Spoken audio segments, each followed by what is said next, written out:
জয় হিন্দ বন্ধুরা, welcome to Bangla defence academy. Bangla defence academy YouTube চ্যানেলে তোমাদের প্রত্যেককে স্বাগতম। দেখো, আজকেও আমি তোমাদের জন্য যে আমাদের মিশন পুলিশ ব্যাচ যে লঞ্চ হয়েছে, যারা যারা আপকামিং WP কনস্টেবল এক্সাম দেবে 2025 সালে কিংবা তারাও পরবর্তীকালে, তাদের জন্য এই ভিডিওটি। দেখো, এই মিশন পুলিশ ব্যাচের আজকে আমাদের ভূগোল ক্লাস। তো ভূগোলের আমাদের আজকে ভারতের যে ভূপ্রকৃতি সেই ক্লাসটি থাকছে, এবং ভারতের ভূপ্রকৃতিকে আমরা টোটাল 7টি ভাগে ভাগ করছি। এই 7টি ভাগের আজকে আমরা 3টি ভাগ ফুললি কনসেপচুয়াল ক্লাস করতে চলেছি। তো তাই তোমরা কেউ এই ভিডিওটি স্ক্রিপ্ট না করে পুরো ভিডিওটি দেখার চেষ্টা করবে, কারণ ভারতের ভূপ্রকৃতি থেকে তোমাদের WBতে কিন্তু পরীক্ষায় প্রশ্ন আসবে। ঠিক আছে? তো দেখো, আজকে আমরা কি পড়বো? উত্তরের পার্বত্য অঞ্চল, উত্তরের সমভূমি অঞ্চল এবং মরু অঞ্চল। ঠিক আছে? এই 3টি পার্ট ভীষণ ভাইটাল পার্ট। তো তোমরা সকলেই শুরু থেকে কিন্তু শেষ পর্যন্ত দেখবেই। তো দেখো, আজকের আমাদের ক্লাস এখানে আমরা শুরু করছি ভারতের ভূপ্রকৃতি থেকে। ঠিক আছে? কি বললাম? আজকের ক্লাস আমরা এখানেই শুরু করছি ভারতের ভূপ্রকৃতি থেকে। অ্যাকচুয়ালি আমরা যদি দেখি, ভারতের ভূপ্রকৃতির বৈচিত্র্য অনুসারে ভারতকে সাধারণত 7টি ভাগে ভাগ করা হয়। কয়টি ভাগে ভাগ করা হয়? 7টি ভাগে ভাগ করা হয় বা যায়। এক কি রয়েছে? উত্তরের পার্বত্য অঞ্চল। 2 উত্তরের সমভূমি অঞ্চল। 3 নম্বর রয়েছে মরু অঞ্চল। তো এই 3টি ক্লাস বা এই 3টি পার্ট কিন্তু আমরা আজকে কভার করব। কি বললাম? এই 3টি পার্ট আজকে আমরা কভার করব, মানে ফুল কনসেপচুয়াল ক্লাস হবে। আর নেক্সট ক্লাসে তোমরা কি হবে? আমাদের দাক্ষিণাত্য মালভূমি অঞ্চল বা উপদ্বীপীয় অঞ্চল যেটাকে বলা হয়, বা উপদ্বীপীয় মালভূমি বলা হয়। 5 নম্বরে কি রয়েছে? মধ্য ভারতের উচ্চভূমি। 6 রয়েছে উপকূলের সমভূমি অঞ্চল, এবং 7 রয়েছে কি? দ্বীপপুঞ্জ। এই নেক্সট দিন যেদিন ভূগোল ক্লাস রয়েছে তোমাদের রুটিন অনুযায়ী, সেদিন আমরা পরের দিন মানে নেক্সট দিনে যেটা বলছি, এই 4টি বিষয় হবে। তো আজকে আমরা যেই 3টি বিষয় নিয়ে পড়বো সেটি কিন্তু আমাদের ভীষণ ভাইটাল, কারণ এখান থেকে কিন্তু প্রশ্ন তোমাদের WBতে আসবে কনফার্ম। আমি 100% দিচ্ছি যে এখান থেকে তোমাদের পরীক্ষা কিন্তু তোমরা কমন পাবেই। ঠিক আছে? তো ভারতের ভূপ্রকৃতি আজকে আমাদের ক্লাস। তো তোমরা যারা আমাদের এই ক্লাসে একবারই নতুন, বা এই চ্যানেলে তোমরা যারা একবারই নতুন, তারা অবশ্যই আমাদের চ্যানেলটিকে সাবস্ক্রাইব করে পাশে থাকা বেল আইকনটি প্রেস করে দাও। ঠিক আছে? তো চলো শুরু করি। দেখো, নেক্সটে আমাদের কি রয়েছে? উত্তরে পার্বত্য অঞ্চল। প্রথম যে আমাদের অংশটা পড়বো, হিমালয়ের উত্তরে পার্বত্য অঞ্চল। দেখো, এটা হিমালয় আমাদের রয়েছে, তাই না? আমাদের উত্তর দিকে কি রয়েছে? হিমালয় রয়েছে। তো হিমালয় পার্বত্য অঞ্চলটা আজকে আমরা পড়বো। ঠিক আছে? তারপর কি রয়েছে? মাঝখানে রয়েছে আমাদের মধ্য ভারতের সমভূমি, উত্তরের সমভূমি অঞ্চল। এখানে আমাদের রয়েছে কি? মরু অঞ্চল। এই জায়গাটাও রয়েছে উপদ্বীপীয় মালভূমি বা দাক্ষিণাত্য মালভূমি অঞ্চল। মাঝখানে মধ্য ভারতের উচ্চভূমি, উপকূলীয় সমভূমি অঞ্চল প্লাস দ্বীপপুঞ্জ। এই হচ্ছে আমাদের কি? 7টা টোটাল পার্ট। তো 7টা পার্টের মধ্যে আজকে আমরা যেটা বেসিক্যালি পড়বো সেটা হচ্ছে এই উপরের পার্টটা। যেটা এখন আমরা পড়বো সেটা হচ্ছে উত্তরে পার্বত্য অঞ্চল। দেখো কি রয়েছে? বা নর্দার্ন মাউন্টেন রিজিয়ন। ঠিক আছে? তো দেখো, ভারতের একেবারে উত্তরে অবস্থিত পার্বত্য অঞ্চলটি উত্তর পশ্চিমে আমরা যদি দেখি নাঙ্গা পর্বত থেকে শুরু করে উত্তর পূর্বে নামচা পর্বত পর্যন্ত কিন্তু বিস্তৃত। ঠিক আছে? তো আমরা যদি দেখি এই জায়গার মধ্যে নাঙ্গা পর্বত রয়েছে। কোথায়? ভালো করে দেখাই দিই। এই জায়গাটার মধ্যে নাঙ্গা পর্বত রয়েছে, আর এই জায়গার মধ্যে কি রয়েছে? আমাদের নামচা পর্বত। ঠিক আছে? তো এটা পূর্ব দিকে নামচা পর্বত রয়েছে, যেটাকে আমরা বলবো পূর্ব হিমালয়, বা এটাকে আমরা বলতে পারি অরুণাচল হিমালয়। আর যেটা নাঙ্গা পর্বত রয়েছে, এটা অ্যাকচুয়ালি আমাদের জম্মু অ্যান্ড কাশ্মীরের মধ্যে অবস্থিত। ঠিক আছে? এবার দেখো, ভারতের পার্বত্য অঞ্চল পাললিক শিলা দ্বারা গঠিত। ভারতের যে পার্বত্য এই অঞ্চলটা, হিমালয় অঞ্চল, অ্যাকচুয়ালি হিমালয় পার্বত্য অঞ্চল আমাদের নবীন ভঙ্গিল পর্বত। কি বললাম? এটি নবীন ভঙ্গিল পর্বত। ঠিক আছে? এটি ভাঁজের মাধ্যমে সৃষ্টি হয়েছিল, বা দুটি প্লেটের সংঘাতের ফলে, বা একটি প্লেট আরেকটি প্লেটের ভিতরে ঢুকে যাওয়ার ফলে এই পর্বতের সৃষ্টি হয়েছে।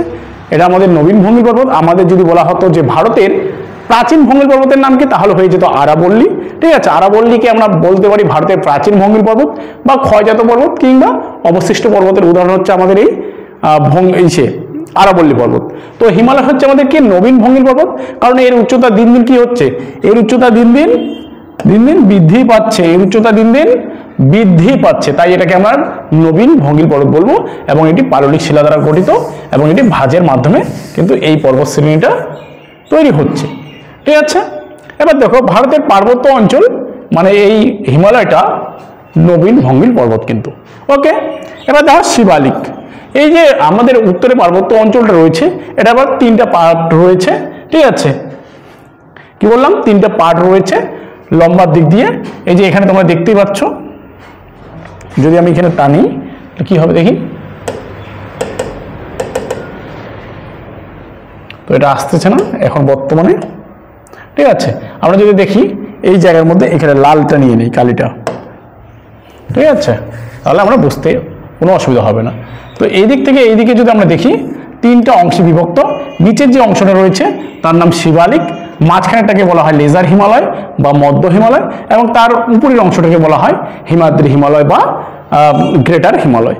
তো দেখো আমরা প্রথমে নিচের অংশটা পড়ব শিবালিক, কারণ আমরা যদি দৈর্ঘ্যের দিক দিয়ে দেখি এই হিমালয়টাকে তিনটি ভাগে ভাগ করছে, শিবালিক, মধ্য হিমালয় বা লেজার হিমালয় এবং হিমাদ্রি হিমালয় বা গ্রেটার হিমালয়। তো প্রথমে আমরা জানবো সেটা হচ্ছে শিবালিক সম্পর্কে। ঠিক আছে, তো শিবালিকটা দেখে নিই। হিমালয়ের দক্ষিণ প্রান্তে জম্মু কাশ্মীরের দক্ষিণাংশ, হিমাচল প্রদেশ, উত্তরাখণ্ড, উত্তরপ্রদেশ, বিহার হবে এখানে পশ্চিমবঙ্গের উত্তরাংশ, আসাম, অরুণাচল প্রদেশের এই শিবালিক পর্বত কিন্তু বিস্তৃত। তো কোথায় কোথায় এই পর্বত শ্রেণীটা বিস্তৃত আমাদের ভালোভাবে দেখে নিতে হবে। দেখো এর দৈর্ঘ্য আমরা যদি দেখি 2400 কিমি এবং প্রস্থ যদি দেখি পশ্চিম প্রান্তে 50 কিমি এবং পূর্ব প্রান্তে 15 কিমি। তার মানে এটার একটা বেশি রয়েছে দৈর্ঘ্যটা, প্রস্থটা এখানকার একটু কম রয়েছে। তার মানে পশ্চিমে রয়েছে আমাদের 50, পূর্বে রয়েছে 15। বোঝা গেল। উচ্চতাতে যদি দেখি 6000 থেকে 1500 মিটার, এটা 7 লক্ষ থেকে 2 কোটি বছর আগের এটি কিন্তু সৃষ্টি হয়েছে, মানে শিবালিকটা। এছাড়া দেখো কি রয়েছে, শিবালিক এবং হিমাচল হিমালয়ের মাঝে সংকীর্ণ অনুদৈর্ঘ্য উপত্যকাকে আমরা অ্যাকচুয়ালি উত্তরাখণ্ডের দুন বলি বা দুন বলা হয়, যেমন দেরাদুন ভারতের বৃহত্তম দুন। এছাড়া রয়েছে কোটা দুন, পাটলিপুত্র, কুলু, কাংড়া প্রভৃতি উপত্যকা কিন্তু দেখা যায়। এছাড়া আমি যদি বলি শিবালিক অ্যাকচুয়ালি হিমালয় পর্বতের নিচের যে অংশটা, একবারে নিচের অংশটা, সেটাকে আমরা শিবালিক বলবো। ঠিক আছে, তো শিবালিকের মধ্যে আমরা কি দেখতে পাই, ঘাস দেখতে পাই। ঠিক আছে, পরীক্ষায় কিন্তু আসতে পারে যে শিবালিকের মধ্যে কি কি দেখা যায়, ঘাস দেখতে পাওয়া যায়, অ্যাকচুয়ালি ছোট ছোট উপত্যকা দেখতে পাওয়া যায়। ঠিক আছে, জঙ্গল দেখতে পাওয়া যায়, এগুলো হচ্ছে আমাদের শিবালিকের মধ্যে পড়ে। এবার দেখো মধ্য হিমালয়। ঠিক আছে, শিবালিক হিমালয় এবং হিমাদ্রি হিমালয়ের মধ্যবর্তী এই জায়গাটা মনে রাখতে হবে। শিবালিক হিমালয় রয়েছে, মাঝখানে আমাদের এই মধ্য হিমালয় রয়েছে, তার মধ্যে কি রয়েছে, হিমাদ্রি হিমালয় রয়েছে, তার মাঝখানে আমাদের এই শিবালিক রয়েছে। এবং শিবালিকে যদি আমরা দেখি, মধ্য হিমালয়ে যদি দেখি, পীরপাঞ্জাল রয়েছে, ধাওলাধার রয়েছে, হবে এখানে নাকটিব্বা এবং মৌসুমী পর্বতশ্রেণী এই মধ্য হিমালয়ের মধ্যে কিন্তু অবস্থান করছে। তার মানে মধ্য হিমালয়ের মধ্যে কি কি অবস্থান করছে সেগুলো আমাদের ভীষণ ইম্পর্টেন্ট। এর গড় উচ্চতা যদি আমরা দেখি 3500 থেকে 4500 কিংবা 5000ও আমরা বলতে পারি। এটা কোন সময়ে হয়েছিল, এটা প্রতিষ্ঠিত বা এটা অ্যাকচুয়ালি হয়েছিল 2 থেকে 3 কোটি বছর আগে, এটি কিন্তু প্রতিষ্ঠিত নয়, সৃষ্টি হয়েছিল। অ্যাকচুয়ালি এটা দিন দিন বাড়ছে, ঠিক আছে, বা বৃদ্ধি পাচ্ছে এর অংশ। এছাড়া মধ্য হিমালয়ের প্রধান আমরা যদি জায়গাগুলো দেখি, সেটা হচ্ছে পীরপাঞ্চাল, বানিহাল, রোটাং, এগুলো একটা পার্টস। ঠিক আছে, এখানকার প্রধান হ্রদ কি কি দেখো, শততাল, নৈনিতাল, ভীমতাল। ঠিক আছে, এগুলো হচ্ছে একটা কি হ্রদ। অ্যাকচুয়ালি আমরা যদি দেখি উত্তরাখণ্ডে জলাশয়কে হ্রদ বলা হয়। কি বললাম, উত্তরাখণ্ডের হ্রদকে কি বলা হয়, জলাশয়কে কি বলা হয়, হ্রদ বলা হয়। যেমন হচ্ছে আবার ভুল বললাম, হ্রদগুলোকে তাল বলা হয়। হ্রদগুলোকে কি বলা হয়, তাল। উত্তরাখণ্ডের হ্রদগুলোকে কি বলা হয়, তাল বলা হয়। অ্যাকচুয়ালি তাল মানেই হচ্ছে জলাশয়, তাই না? ঠিকই বলছি, কিন্তু আমরা তাল বলা হয়। এবার দেখো হিমাদ্রি হিমালয় বা মহান হিমালয়, সব থেকে উঁচু অংশ। দেখো হিমালয়ের সব থেকে উঁচু অংশ হচ্ছে আমাদের হিমাদ্রি হিমালয় বা মহান হিমালয়। দেখো হিমাচল প্রদেশের উত্তরে ভারতের উত্তর প্রান্ত এবং জম্মু কাশ্মীরের উত্তরাংশ বরাবর এই হিমালয় কিন্তু বিস্তৃত। এর গড় উচ্চতা যদি আমরা দেখি 6100 মিটার এবং এটি হিমালয়ের সবচেয়ে উঁচু অংশ বা চটি আমরা বলতে পারি। 7 কোটি বছর আগে ইউসিন যুগের সময় এটি কিন্তু সৃষ্টি হয়। আর পৃথিবীর উচ্চতম শৃঙ্গ মাউন্ট এভারেস্ট, যার উচ্চতা হচ্ছে 8848.86 মিটার, যেটা নেপালে এই উচ্চতম শৃঙ্গের মধ্যে কিন্তু অবস্থিত। বোঝা গেল? তার মানে হিমালয়ের উচ্চতম বা পৃথিবীর উচ্চতম পর্বতশৃঙ্গের নাম কি? Mount Everest. বোঝা গেল? মাউন্ট এভারেস্টের উচ্চতা কত? 8848.86 মিটার। এবার দেখো আমরা ভারতবর্ষের মানুষেরা এটাকে হিমালয়ের যে সব থেকে উঁচু চটি রয়েছে বা উঁচু শৃঙ্গটা রয়েছে, এটা সব থেকে উঁচু চটি বা শৃঙ্গ বা চূড়া আমরা বলতে পারি, যার নাম হচ্ছে মাউন্ট এভারেস্ট, তাই তো? এই মাউন্ট এভারেস্টকে আমরা মাউন্ট এভারেস্ট বলি, কিন্তু নেপালিরা, যেহেতু এটা কোথায় অবস্থিত? নেপালে, তো নেপাল দেশের মানুষেরা একে কি বলে? সাগর মাথা। কি বলে? সাগর মাথা। বোঝা গেল? এগুলো পরীক্ষায় আসতে পারে। আর এর পূর্ব নাম কি? এর পুরো নাম হচ্ছে পিক 15। আর বাঙালিদের মধ্যে বা ভারতীয়দের মধ্যে প্রথম এই শৃঙ্গটা বা হিমালয়ের উচ্চতা মেপেছিল হচ্ছে রাধানাথ সিকদার। কি নাম? রাধানাথ সিকদার। তো এর উচ্চতা আমি কি বললাম? এটি যেহেতু পৃথিবীর উচ্চতম শৃঙ্গ, এর উচ্চতা 8848.86 মিটার। বোঝা গেল? এবার দেখো ভারতে অবস্থিত হিমালয়ের সর্বোচ্চ শৃঙ্গ, যেটা পরীক্ষায় বারবার আসে, কাঞ্চনজঙ্ঘা, যার উচ্চতা 8598 মিটার।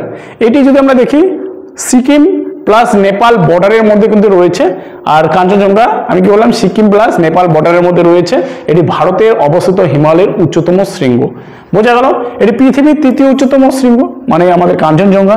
এছাড়াও ধবলগিরি রয়েছে ভারতের মধ্যে, যার উচ্চতা 8172 মিটার, অন্নপূর্ণা 8078 মিটার, নন্দাদেবী 7817 মিটার, মাকালু রয়েছে, কেদারনাথ রয়েছে, কামেট রয়েছে প্রভৃতি শৃঙ্গ এখানে অবস্থিত। এখানে বলতে হিমালয় কিন্তু এখানে অবস্থিত। এটা গেল হিমালয়ের।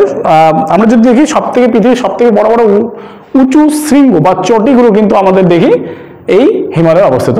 যদি বলা হয় যে পৃথিবীর সবথেকে দীর্ঘতম পর্বতশ্রেণীর নাম কি, তাহলে কিন্তু হিমালয় হবে না।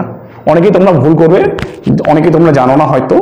তো পৃথিবীর সবথেকে লম্বা দিক দিয়ে বা দীর্ঘতম হিমালয় হচ্ছে দীর্ঘতম পর্বতশৃঙ্গ হচ্ছে আমাদের আন্দিজ পর্বতমালা। কি বললাম? আন্দিজ পর্বতমালা। এটি যদি আমরা দেখি দক্ষিণ আমেরিকা মহাদেশে রয়েছে। কোথায় রয়েছে? দক্ষিণ আমেরিকা মহাদেশে রয়েছে। বোঝা গেল? আন্দিজ পর্বতমালা পৃথিবীর দীর্ঘতম পর্বতমালা। দেখো এখানকার প্রধান গিরিপথগুলি হলো কি কি, মানে সব থেকে উঁচু যেটা রয়েছে হিমাদ্রি হিমালয়, জেলেপলা, নাথুলা, বুর্জিলা, শিবকিলা। বুর্জিলা বা মানা গিরিপথ হচ্ছে ভারতের সর্বোচ্চ গিরিপথ, যার উচ্চতা হচ্ছে 5608 মিটার। বোঝা গেল? কি বললাম?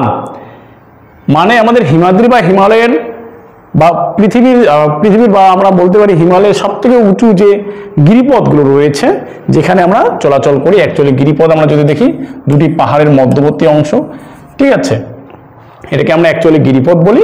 এইখানে আমাদের কি কি রয়েছে? জেলেপলা, নাথুলা, বর্জিলা, বুংডিলা, ঠিক আছে, শিবকিলা, এগুলো কিন্তু রয়েছে।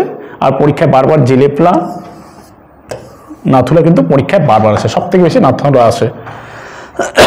ভারত থেকে তিব্বত যাওয়ার কিন্তু রাস্তা হচ্ছে এই নাথুলা। এরপরে দেখবো আমরা তেথিস হিমালয় বা ট্রান্স হিমালয়। অ্যাকচুয়ালি আমরা যদি দেখি এই ছবিটার মধ্যে তেথিস হিমালয় বা ট্রান্স হিমালয় হচ্ছে এই অংশটাকে বলা হচ্ছে। অ্যাকচুয়ালি এখানে আমরা তেথিস নামে আগে একটা সাগর বা সমুদ্র ছিল, যেটা পরবর্তীকালে বা কোটি কোটি বছর আগে এটা ছিল তেথিস বা ট্রান্স হিমালয় বলে একটা সাগর ছিল, ঠিক আছে। এটা পরবর্তীকালে আমাদের প্লেটের সংঘর্ষের ফলে এই জায়গাটা উঁচু হয়ে যায় এবং মালভূমির সৃষ্টি হয়। ওকে, দেখো কি বলছে। হিমাদ্রি হিমালয়ের উত্তর সীমা থেকে তিব্বতের মালভূমি পর্যন্ত বিস্তৃত অংশকে আমরা ট্রান্স হিমালয় বলবো। এখানে জাস্কার, কারাকোরাম, লাদাখ মালভূমি অবস্থিত। ভীষণ ইম্পর্টেন্ট, এখানে কি কি মালভূমি রয়েছে। নিচে রয়েছে জাস্কার, তারপরে রয়েছে উপরে কারাকোরাম, তারপরে হচ্ছে নিচে আবার রয়েছে লাদাখ। এই কয়েকটা মালভূমি কিন্তু এখানে রয়েছে। বোঝা গেল? এর দৈর্ঘ্য প্রায় 1000 কিমি থেকে, প্রস্থ যদি আমরা দেখি 400 থেকে 225 কিমি, এবং উচ্চতা যদি দেখি 3000 মিটার এখানকার উচ্চতা। এই হিমালয়ের উত্থান শুরু হয় আজ থেকে প্রায় 1200 কোটি বছর আগে, একক দশক শতক হাজার 12,000 কোটি বছর আগে, 1200 ভুল বললাম। এর প্রধান শৃঙ্গ হচ্ছে গডউইন অস্টিন বা K2, যার উচ্চতা 8611 মিটার। এটি ভারতের সর্বোচ্চ শৃঙ্গ। ঠিক আছে, তো আমরা যদি দেখি এখানে দেখো এই জায়গাটার মধ্যে আমরা যদি দেখি, বেসিক্যালি এই জায়গার মধ্যে আমাদের রয়েছে কারাকোরাম। কি রয়েছে?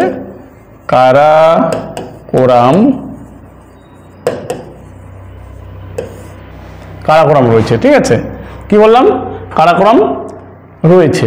এই কারাকোরামের মধ্যে আমরা যদি দেখি ভারতের উচ্চতম শৃঙ্গ রয়েছে K2। কি নাম? K2 পুরো নামই হচ্ছে কিং অফ কারাকোরাম, বা এর আরেক নাম হচ্ছে গডউইন অস্টিন, যার উচ্চতা 8611 মিটার। বোঝা গেল? এটি ভারতের উচ্চতম শৃঙ্গ। যদিও আমরা যদি পরীক্ষায় এটি দেওয়া না থাকে, তাহলে আমরা সবসময়ের জন্য কাঞ্চনজঙ্ঘা লিখব। কি লিখব? কাঞ্চনজঙ্ঘা, যার উচ্চতা 8598 মিটার। কারণ রয়েছে এখানে, কারণ K2 যদি আমরা দেখি, আমরা শুধু দলিলপত্র দিয়ে আমরা রয়েছে, কিন্তু এটাকে অধিকার করেছে কে? পাকিস্তান অকুপাইড কাশ্মীরের মধ্যে রয়েছে, কিন্তু পাকিস্তান অ্যাকচুয়ালি এই জায়গাটা, এই অংশটা চায়নাকে গিফট করেছে। বোঝা গেল?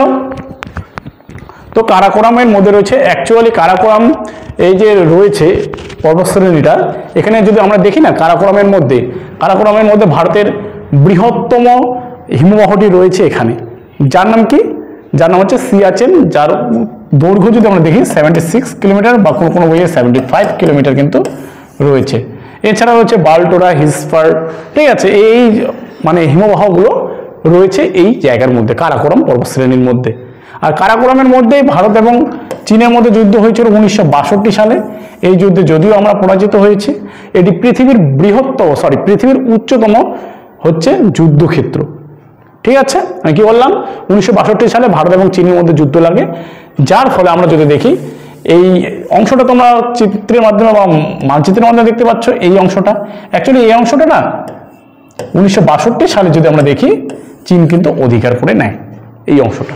এর নাম হচ্ছে আকসাই চীন। এর নাম কি?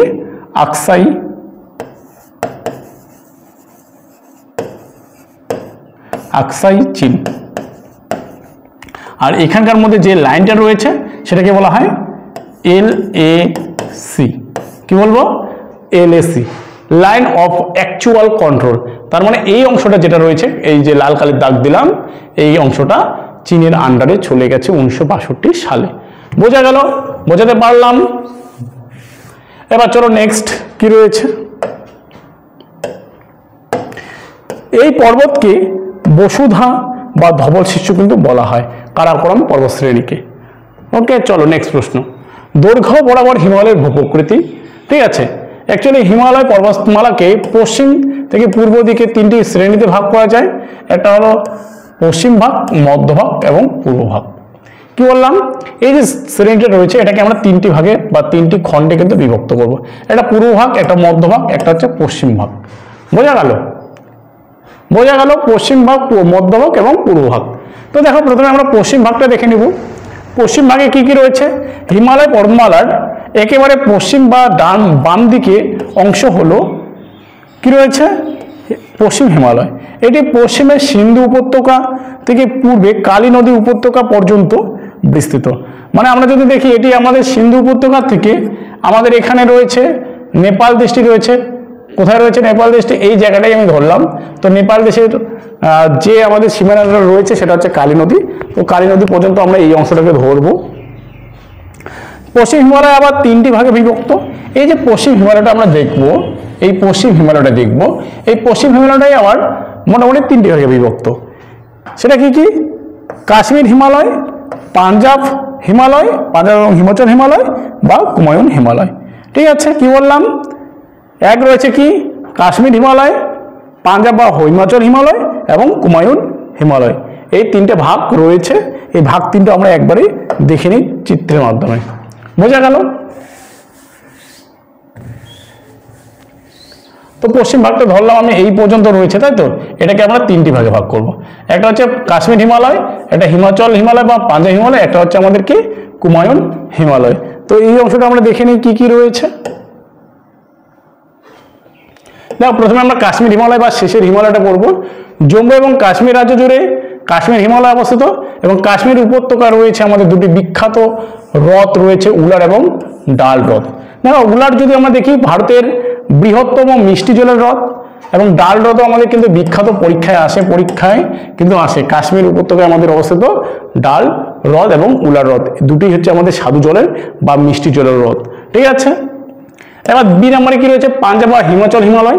দেখো এখানকার প্রধান পর্বত হচ্ছে ধওলাধার, নাগটিক বা মৌসুরি, পরীক্ষায় কিন্তু আসে।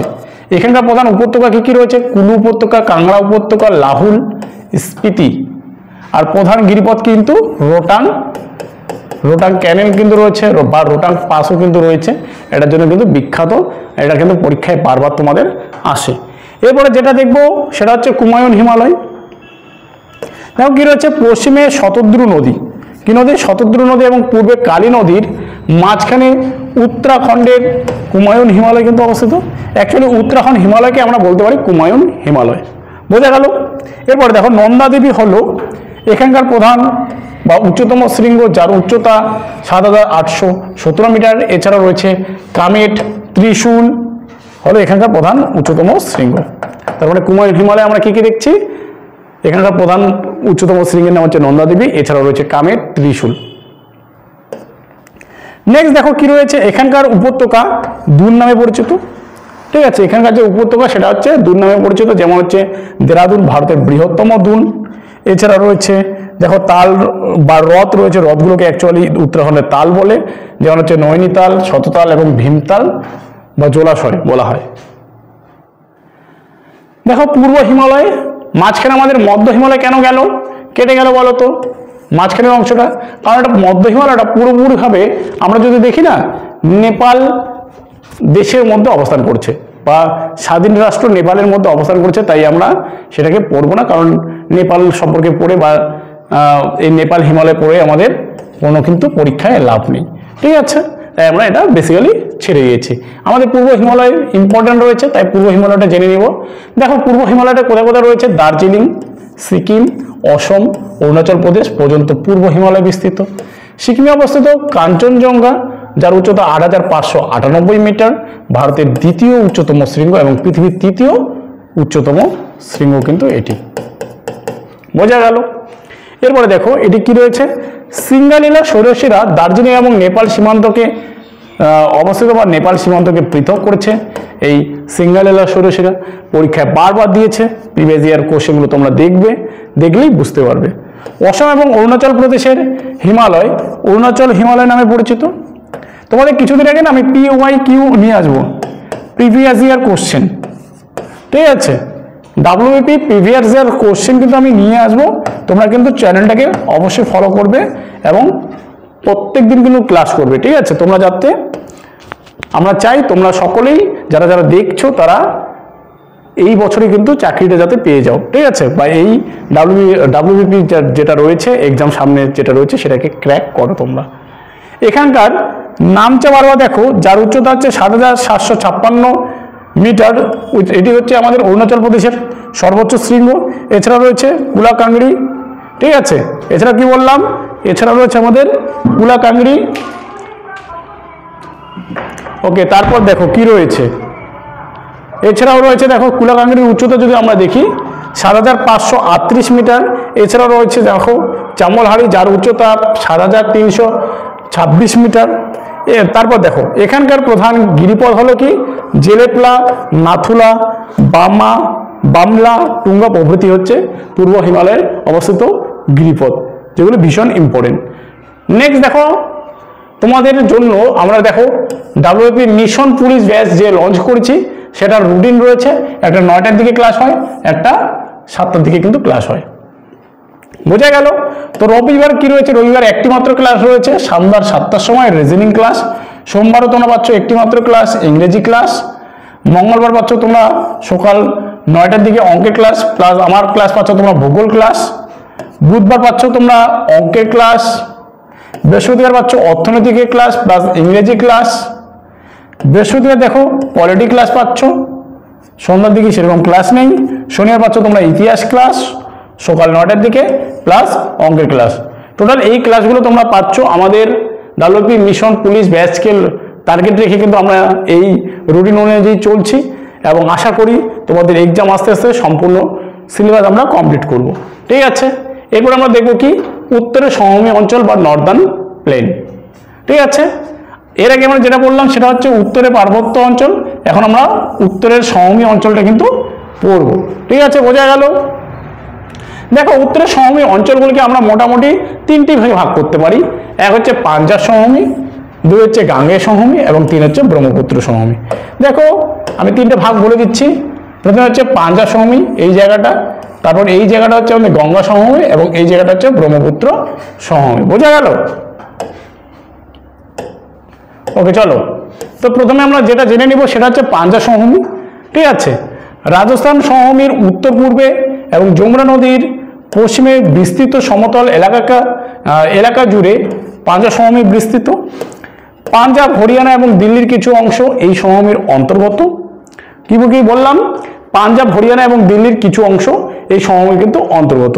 এছাড়া দেখো সিন্ধুর উপনদী যেমন হচ্ছে শতদ্রু, বিপাশা, ইরাবতী, চন্দ্রভাগা, বীজদস্তা, এই যে 5টা নদী রয়েছে, এর জন্য পাঞ্জাবের উপর দিয়ে প্রবাহিত হয়েছে, তাই পাঞ্জাবকে আমরা পঞ্চনদের দেশ কিন্তু বলবো।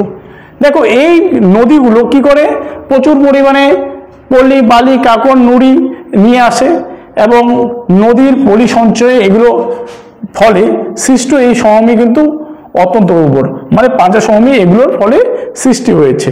এই অঞ্চলের নতুন পলির নাম হচ্ছে বেট এবং পুরাতন পলির নাম হচ্ছে বাগর নামে কিন্তু পরিচিত। ভীষণ ইম্পর্টেন্ট। নেক্সট দেখো কি রয়েছে, গাঙ্গেয় সমভূমি।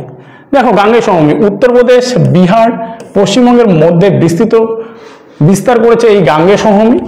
দেখো গঙ্গা, যমুনা, ঘরঘরা, গন্ডক, কোশি, চম্বল, বেতোয়া, সোন এবং অন্যান্য উপনদীগুলি পলি সঞ্চয়ের মাধ্যমে এই সমভূমি গড়ে উঠেছে। দেখো যখন আমি নদী সম্পর্কে পড়াবো না, তোমাদের এই নদী সম্পর্কে ফুললি ক্লিয়ার করে দিব কোন কোন দিকে কি কি নদী গেছে। ঠিক আছে, এটা যেমন আমরা যদি বলতে পারি সিন্ধু নদী প্রবাহিত হচ্ছে এবং সিন্ধু নদীর যে 5টা উপনদী গেছে এই জায়গা দিয়ে পাঞ্জাবের উপর দিয়ে, তাই একে পঞ্চনদী দেশ বলা হয়। আর আমরা যদি দেখি উত্তরাখণ্ড থেকে আমাদের কি, উত্তরাখণ্ড থেকে যদি আমরা দেখি এই জায়গাটার মধ্যে কি রয়েছে, গঙ্গা নদী বিস্তার লাভ করেছে, তাই এই সমভূমিটা গাঙ্গেয় সমভূমি। এই দিক থেকে আমরা যদি দেখি ব্রহ্মপুত্র নদী প্রবাহিত হয়েছে, তাই এটাকে বলবো ব্রহ্মপুত্র সমভূমি। অ্যাকচুয়ালি নদীর ফলে এই সমভূমিগুলো কিন্তু সৃষ্টি হয়েছে এবং নদীর পলি দ্বারা গঠিত এই সমভূমি, তাই এটি খুবই উর্বর। দেখো এই অঞ্চলে প্রাচীন পলি দ্বারা গঠিত সমভূমিকে আমরা যদি বলি ভাঙ্গার বলবো এবং নবীন পলি দ্বারা সমভূমিকে আমরা কিন্তু খাদার কিন্তু বলবো। বোঝা গেল? নবীন পলি আর হচ্ছে পুরাতন পলি, এটা কিন্তু তোমাদের ভালোভাবে দেখে দিতে হবে, কারণ এগুলোর থেকে কিন্তু প্রশ্ন হয়। এরপর আমরা যদি দেখি ব্রহ্মপুত্র উপত্যকা বা ব্রহ্মপুত্র সমভূমি। দেখো কি রয়েছে, অসম রাজ্যের ব্রহ্মপুত্র নদের দুপাশে অবস্থিত সংকীর্ণ সমতল ভূভাগকে আমরা ব্রহ্মপুত্র উপত্যকা কিন্তু বলবো। বোঝা গেল? এখানকার মাজুলি যে দ্বীপটা রয়েছে, যেটা বিশ্বের বৃহত্তম নদী মধ্যবর্তী দ্বীপ। এই মাজুলি দ্বীপটা কিন্তু পরীক্ষায় আসে, কারণ মাজুলি হচ্ছে একমাত্র পৃথিবীর মধ্যে নদী বদ্বীপ। ঠিক আছে, কারণ এটা যদি আমরা দেখি ব্রহ্মপুত্রটা এইদিকে প্রবাহিত হচ্ছে আর এইখানে কিন্তু এইরকম করে প্রবাহিত হচ্ছে, আবার জয়েন হচ্ছে, এইখানে একটা দ্বীপের সৃষ্টি হচ্ছে, যেটা আমরা যদি বলি এটা হচ্ছে মাজুলি দ্বীপ, যেটা হচ্ছে আসাম রাজ্যের মধ্যে অবস্থিত। এইটি হচ্ছে পৃথিবীর একমাত্র নদী বদ্বীপ। তো আজকে আমাদের লাস্ট যে অংশটা পড়বো সেটা হচ্ছে ভারতীয় মরুভূমি অঞ্চল। এই যে তোমরা দেখতে পাচ্ছ এই চিত্রের মাধ্যমে, ঠিক আছে, এই জায়গাটার মধ্যে কি রয়েছে আমাদের থার্ড ডেসার্ট বলতে হচ্ছে থর মরুভূমি, যেটা আমাদের ভারতবর্ষের মধ্যে পশ্চিম দিকে অবস্থিত। দেখো কি রয়েছে, ভারতীয় মরুস্থলীর বেশিরভাগ অংশই রাজস্থান রাজ্যের মধ্যে অবস্থিত, আর রাজস্থান হচ্ছে ভারতের বৃহত্তম রাজ্য বা সবথেকে বড় রাজ্য। এবার দেখো ভারতের মরুভূমি অঞ্চলের উত্তরে পাঞ্জাব সমভূমি, দক্ষিণে গুজরাট সমভূমি, পূর্বে আরাবল্লী পর্বতশ্রেণী এবং পশ্চিমে যদি আমরা দেখি পাকিস্তানের মরু অঞ্চল কিন্তু অবস্থিত। শুধু এই যে মরুভূমিটা ভারতবর্ষের মধ্যে অবস্থিত নয়, এই জায়গার মধ্যেও রয়েছে, যেটা হচ্ছে পাকিস্তান দেশের মধ্যে কিন্তু অবস্থিত। দেখো এই অঞ্চলে বহু সিপ ও বারখান বালিয়াড়ি কিন্তু দেখা যায়। অনেক লবণাক্ত ছোট হ্রদ বা যেমন হচ্ছে ধান বা প্লায়া দেখা যায়, যেমন হচ্ছে দিদিওয়ানা, কুচামন, সারগাল, এবং এছাড়াও অনেক বড় হ্রদ রয়েছে যেমন হচ্ছে সম্বর। ভারতের বৃহত্তম লবণাক্ত জলের হ্রদ হচ্ছে সম্বর, ভারতের সবথেকে বড় হ্রদ। ঠিক আছে, তো দেখো এই অঞ্চলের সবচেয়ে গুরুত্বপূর্ণ নদী হলো লুনি, এটি ভারতের বৃহত্তম অন্তর্বাহিনী নদী। দেখো অন্তর্বাহিনী কাকে বলে? যেই নদী একই দেশের মধ্যে উৎপত্তি লাভ করে এবং সেই দেশের মধ্যে বিলীন হয়ে যায় তাকে আমরা অন্তর্বাহিনী নদী বলি। তার মধ্যে আমি আবার কিছু মরুভূমি অঞ্চলে বলছি। দেখো মরুভূমি অঞ্চলে সেই রকম কিছু গাছপালা জন্মায় না, বড় সেরকম গাছপালা জন্মায় না, ছোট ঝোপঝাড় জাতীয় বা কাঁটা জাতীয় গাছপালা জন্মায়। ঠিক আছে, এখানকার যে মৃত্তিকাটা সেটা হচ্ছে সিরোজেম মৃত্তিকা নামে পরিচিত। কি বললাম? এখানকার যে মৃত্তিকা সেটা সিরোজেম নামে পরিচিত। আর এখানকার যে ধরনের উদ্ভিদ জন্মায় সেটাকে বলা হয় জেরোফাইট। কি উদ্ভিদ জন্মায়? জেরোফাইট উদ্ভিদ জন্মায়। ঠিক আছে, জেরোফাইট বলতে ছোট ঝোপঝাড় বা কাঁটা জাতীয় গাছপালাকে আমরা জেরোফাইট বলবো। আর মৃত্তিকাটা যে রয়েছে এখানকার মৃত্তিকাটা সেটাকে বলা হচ্ছে সিরোজেম মৃত্তিকা। দেখো এখানে যদি আমরা দেখি ফসলের মধ্যে আমরা যদি দেখি দানা জাতীয় ফসল বেশি ভালো হয়। ঠিক আছে, যেমন হচ্ছে শস্য, শস্য একটা আমাদের দানা জাতীয় ফসল। তো এখানে এই ধরনের কিন্তু বীজ জাতীয় ফসল মানে এখানে ভালো হয়। বোঝা গেল? তো দেখো এই ছিল আজকে আমাদের 3টি অংশ, ফুল কনসেপচুয়াল ক্লাস।